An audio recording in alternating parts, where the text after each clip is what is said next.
Μπαίνετε στη σελίδα της Office Support. Επιλέγετε το βέλος στο tab «Ανεβάστε το αρχείο Upload».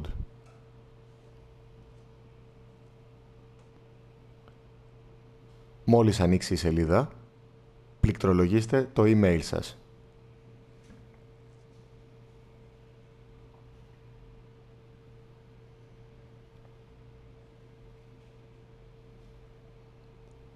Πληκτρολογήστε το θέμα.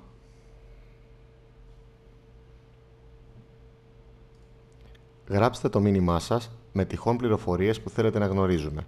Παραδείγματος χάρη, ημερομηνία παράδοσης.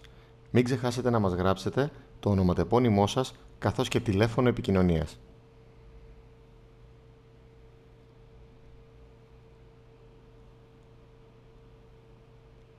Πατήστε το κουμπί «Αναζήτηση» ή «Choose File» και στη συνέχεια επιλέξτε από τον υπολογιστή το αρχείο που θέλετε να μας στείλετε.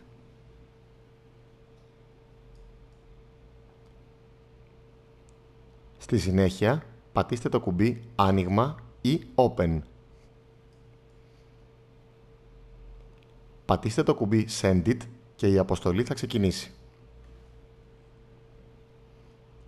Η μπάρα αρχίζει να γεμίζει, δείχνοντας την πρόοδο του upload.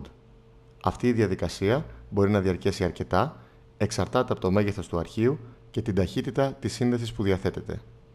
Μόλις ολοκληρωθεί η αποστολή, εμφανίζεται στην οθόνη σας μήνυμα ότι το upload πραγματοποιήθηκε με επιτυχία. Αυτόματα θα λάβετε και στο email σας ειδοποίηση για την επιτυχία της αποστολής. Η Office Support θα ειδοποιηθεί αυτόματα για το αρχείο και θα επικοινωνήσει μαζί σας για τυχόν διευκρίνηση.